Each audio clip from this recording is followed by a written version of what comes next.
Hello friends, good morning. This is Prasath Ganiraj. I'm very excited to meet you today. And this morning I have something to remind you. Always be humble, gentle and patient, and treat everyone with respect and love. There was a monastery that was fallen upon very hard time. Once a thriving place, but over time it had reduced to only 5 monks as chief monk and 4 other monks, and all were well into their 70s. The monastery was literally dying. And near the monastery lived a rabbi in a hut, and he was a man of wisdom.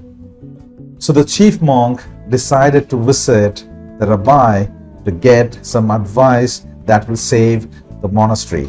Once the chief monk visited the rabbi welcomed the monk, his old friend, and they had very good time together that day, praying, reading the scriptures, having some good meal, or recollecting the memories. They had some very good time together. And when it was about time for the chief monk to leave, he asked a question to the rabbi. So the chief monk asked the rabbi, "My brother, our monastery is dying, and we are all old now, and we have very few resources left. Would you have a word of advice that could save our monastery?" And when the rabbi now heard this question, he said, "My friend, I don't really have an answer. But this is what I want to tell you. The Messiah is one of you." So when the monk heard this, when the chief monk heard this, he was like, "The Messiah is one of us?" And he was taken aback, he was surprised when the rabbi told this, that the Messiah is one of you. He returned to the monastery and he told what the rabbi told to his other brothers. And he told the other brothers, other monks, that the rabbi told that the Messiah is one of us. In the months that passed, all the monks, they started pondering. They started curious. They were curious about the statement that the rabbi told, that the Messiah is one of us. And as they contemplated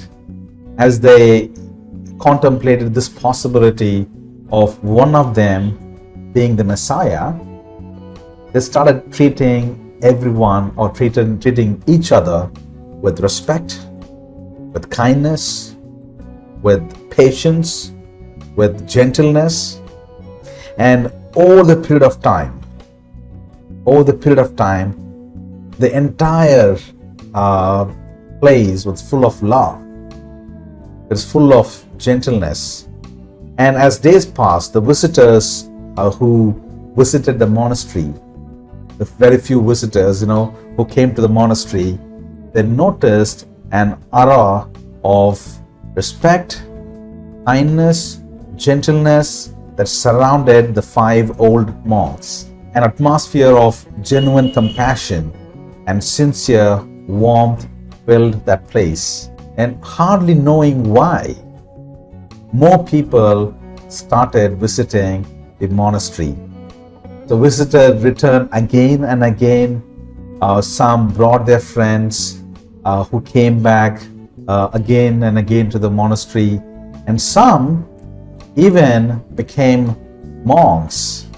So the monastery started flourishing again, it started growing again. And this is what I want you to do today, my friends. Reflect on how being humble, gentle, and patient, treating others with love and respect, can revive your life and your surroundings.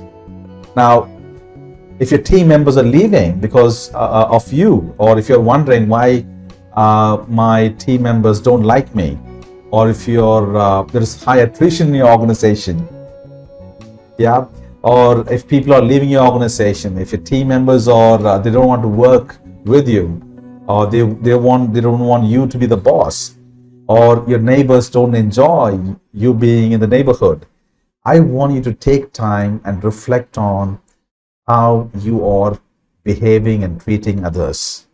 Are you being humble, gentle, and patient, treating everyone with respect and love? I want to think about this today, my friends.